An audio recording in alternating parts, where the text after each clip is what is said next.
بسم اللہ الرحمن الرحیم۔ السلام علیکم ناظرین۔ حضور صلی اللہ علیہ وآلہ وسلم کے اشاق اعظام کا جب بھی تذکرہ ہوگا تو حضرت اویس کرنی کو تذکرہ نویس سر فہرست ہی پائے گا۔ حضرت اویس کرنی کا تعلق یمن کے ایک علاقے کرن سے تھا۔ آپ کے والد کا نام عامر تھا۔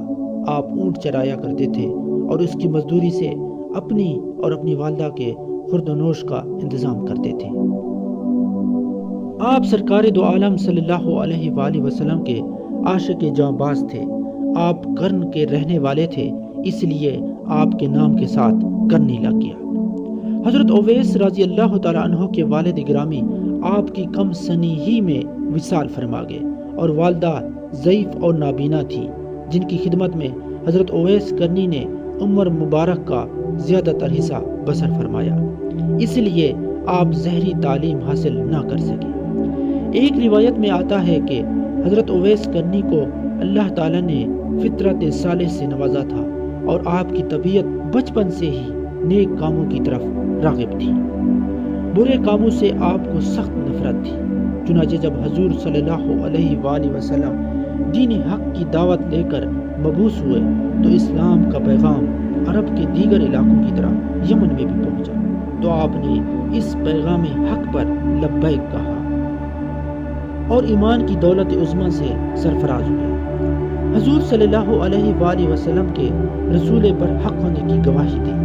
چونکہ آپ کی والدہ ماجدہ ضعیف اور نابینا تھی، ان کی خدمت میں ہمہ وقت حاضر رہا کرتے تھے، اس لیے حضور صلی اللہ علیہ وآلہ وسلم کی خدمت اقدس میں حاضر ہو کر آپ صلی اللہ علیہ وآلہ وسلم کی ظاہری زیارت کی سعادت حاصل نہ کر سکے۔ ایک روایت میں ہے کہ رسول کریم صلی اللہ علیہ وآلہ وسلم اکثر اوقات غروب آفتاب کے وقت صحابہ کرام کے ہمراہ شہر سے باہر تشریف لے جاتے اور یمن کی جانب رخ فرما کر ارشاد فرمایا کرتے تھے، مجھے یمن کی طرف سے نفس الرحمن کی خوشبو آتی ہے۔ اسی طرح ایک مرتبہ حضور صلی اللہ علیہ وآلہ وسلم نے حضرت عمر سے فرمایا، تمہارے دور میں مدینے سے ایک شخص آئے گا جس کا نام ہوگا اویس بن عامر، قبیلہ ہوگا مراد اور اس کی شاخ ہوگی کرن، رنگ کا ہوگا کالا اور ایک سفید نشان ہوگا اس کے جسم پر۔ جب وہ آئے تو تم نے اور علی نے دونوں نے اس سے دعا کروانی ہے، کیونکہ اویس کرنی نے ماں کی خدمت کر کے اللہ کو اتنا راضی کر دیا ہے کہ جب وہ ہاتھ اٹھاتا ہے تو وہ ہاتھ خالی نہیں لوٹتا۔ حضرت عمر رضی اللہ تعالیٰ عنہ کا دور آیا۔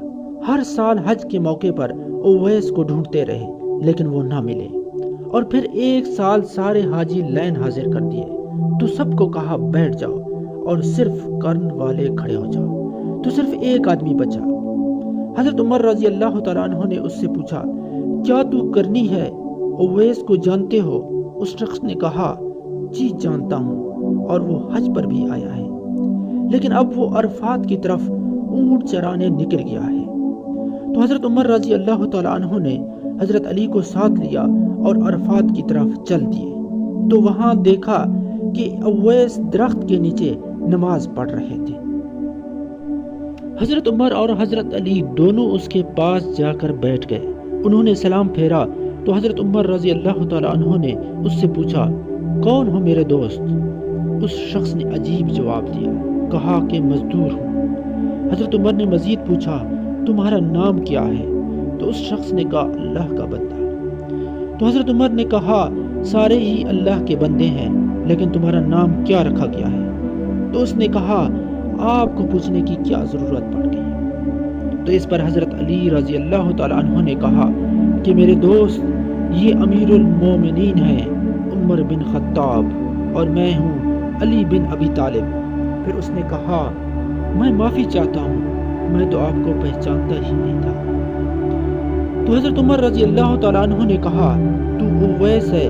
تو اس شخص نے کہا، ہاں اویس ہوں۔ تو حضرت عمر نے کہا، اچھا تو ہاتھ اٹھا اور ہمارے لیے دعا کر۔ تو اویس رونے لگا، میں آپ کے لیے دعا کس طرح کر سکتا ہوں؟ میں تو آپ کے قدموں کی خاک بھی نہیں ہو سکتا۔ تو پھر حضرت عمر رضی اللہ تعالیٰ عنہ نے اس سے کہا کہ کہ اللہ کے نبی نے فرمایا تھا کہ اویس سے دعا کروانا، تو اس طرح حضرت عمر رضی اللہ تعالیٰ عنہ اور حضرت علی نے اویس سے دعا کروائی۔ مزید ایسی ویڈیوز دیکھنے کے لیے ہمارے چینل کو سبسکرائب کریں۔ شکریہ۔